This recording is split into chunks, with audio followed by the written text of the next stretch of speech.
গগৈ হাজাৰ হাজাৰ মুছলমানৰ সন্মুখত বিধায়ক অখিল গগৈয়ে এতিয়া সংকল্প লৈছে। বিজেপিক দলিয়াব নোৱাৰা পৰ্যন্ত টোপনি নামাৰো বুলি উল্লেখ কৰিছে আৰু যিদিনাই ব্ৰহ্মপুত্ৰত বিজেপিক দলিয়াম সেইদিনাই হিন্দু মুছলমানে একেলগে নাচিম। এনেদৰে ডাঙৰ মন্তব্য কৰিছে। লগতে কৈছে বিজেপি চৰকাৰে মুছলমানক আক্ৰমণ কৰে, মুছলমানৰ ঘৰ ভঙাটো সিহঁতৰ ৰাজনৈতিক কৌশল বুলি আখ্যা দি এতিয়া অখিল গগৈৰ লগত হাজাৰ হাজাৰ মুছলমানে একেলগে দিছে জয় আই অসম ধ্বনি। এটা ডাঙৰ খবৰ এই মুহূৰ্তত আমি লৈ আহিছোঁ যে বিজেপিক দলিয়াব নোৱাৰা পৰ্যন্ত টোপনি নামাৰো। এই মন্তব্য কৰিছে বিধায়ক অখিল গগৈয়ে। অখিল গগৈয়ে হাজাৰ হাজাৰ মুছলমানৰ সন্মুখত লৈছে এতিয়া সংকল্প লৈ বিধায়ক অখিল গগৈয়ে কৈছে যে মুছলমানৰ ঘৰ ভাঙি মাটি দিয়ে আদানীক ভাৰতীয় জনতা পাৰ্টীয়ে। যিদিনাই বিজেপিক ব্ৰহ্মপুত্ৰত দলিয়াম সেইদিনাই হিন্দু মুছলমানে আমি একেলগে নাচিম। আৰু এই বিজেপি চৰকাৰে মুছলমানক আক্ৰমণ কৰে, মুছলমানক অন্যায় কৰে, অত্যাচাৰ কৰে। এনে এক ডাঙৰ মন্তব্য এখন ৰাজনৈতিক সভাত মুছলমানৰ ঘৰ ভঙাটো সিহঁতৰ ৰাজনৈতিক কৌশল বুলি আখ্যা দিছে এতিয়া বিধায়ক অখিল গগৈয়ে। আৰু মুছলমানৰ ঘৰ ভাঙি মাটি দিয়ে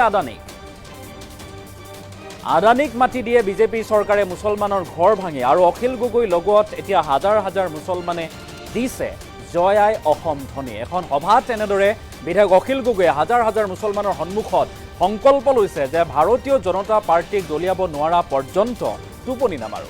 সংকল্প লৈ এনেদৰে বিধায়ক অখিল গগৈয়ে কঠোৰ ভাষাৰে সমালোচনা কৰিছে মুখ্যমন্ত্ৰী ডক্টৰ হিমন্ত বিশ্ব শৰ্মাক। লগতে ভাৰতীয় জনতা পাৰ্টীক যিদিনাই ব্ৰহ্মপুত্ৰত দলিয়াম আমি হিন্দু মুছলমান সেইদিনাই একেলগে নাচিম বুলি উল্লেখ কৰিছে বিধায়ক অখিল গগৈয়ে। মন্তব্য আছে, মন্তব্য কৰিছে।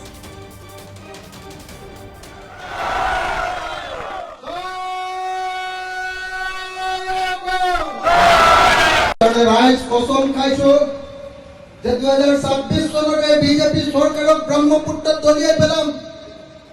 যেতিয়ালৈকে এই বিজেপি চৰকাৰক ব্ৰহ্মপুত্ৰত দলিয়াই পেলাব নোৱাৰিম তেতিয়ালৈকে ভালকে শান্তিৰে টোপনি নামাৰো, ঘুমতি ভালকৈ নামাৰো। আৰু যিদিনা ব্ৰহ্মপুত্ৰত এই বিজেপি চৰকাৰক যিদিনা দলিয়াই পেলাম সেইদিনা হিন্দু, মুছলমান, খ্ৰীষ্টান, জৈন সকলোৱে মিলি একেলগতে অসমত নাচিম, একেলগতে গাম আৰু কওঁ যে শংকৰ আদানৰ এই অসম আকৌ একেলগতে সকলো জাতি থাকিম। হয়নে নহয় ৰাইজ? হয়নে নহয় ৰাইজ? এই বিজেপি চৰকাৰে মুছলমানক আক্ৰমণ কৰে। কেলে ভোট পাব লাগে সিহঁতি মুছলমানৰ ঘৰ ভঙাটো সিহঁতৰ ৰাজনৈতিক কৌশল যে মুছলমানৰ ঘৰ ভাঙি দিলে হিন্দুৱে আমাক বেছিকে ভোট দিব। এইটো তেওঁলোকৰ ৰাজনৈতিক হাতিয়াৰ।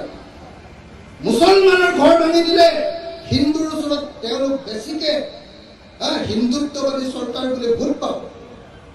এই বুলি কৈ তেওঁলোকে মুছলমানৰ ঘৰ ভাঙি থাকে আৰু মুছলমানৰ ঘৰ ভাঙি হিন্দুক কিন্তু নিদিয়ে। মুছলমানৰ ঘৰ ভাঙি আদানীক মাটি কিনি দিয়ে, আম্বানীক মাটি কিনি দিয়ে, ৰামদেৱক মাটি কিনি দিয়ে। আৰু সেইকাৰণে মই শপত লৈছো, আমাৰ ৰাইজৰ দলে শপত লৈছে যে 2026 চনত যেতিয়ালৈকে এই বিজেপি চৰকাৰক ব্ৰহ্মপুত্ৰত দলিয়াই পেলাব নোৱাৰো তেতিয়ালৈকে আমি কেতিয়াও শান্তিত নাথাকো। সৌদি ৰাইজ এটা চব বস্তু এই চৰকাৰখনে আদানী, আম্বানী ৰাইজ কসম খাইছো যে 2026 চনতে বিজেপি চৰকাৰক ব্ৰহ্মপুত্ৰত দলিয়াই পেলাম। যেতিয়ালৈকে এই বিজেপি চৰকাৰক ব্ৰহ্মপুত্ৰত দলিয়াই পেলাব নোৱাৰিম তেতিয়ালৈকে ভালকে শান্তিৰে টোপনি নামাৰো, ঘুমতি ভালকৈ নামাৰো। আৰু যিদিনা ব্ৰহ্মপুত্ৰত এই বিজেপি চৰকাৰক যিদিনা দলিয়াই পেলাম সেইদিনা হিন্দু, মুছলমান, খ্ৰীষ্টান, জৈন সকলোৱে মিলি একেলগতে অসমত নাচিম, একেলগতে গাম আৰু কওঁ যে শংকৰ আদানৰ এই অসম আকৌ একেলগতে সকলো জাতি থাকিম। হয়নে নহয় ৰাইজ? হয়নে নহয় ৰাইজ? এই বিজেপি চৰকাৰে মুছলমানক আক্ৰমণ কৰে।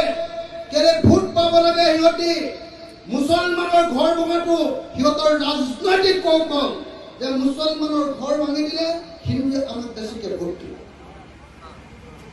এইটো তেওঁলোকৰ ৰাজনৈতিক হাতিয়াৰ।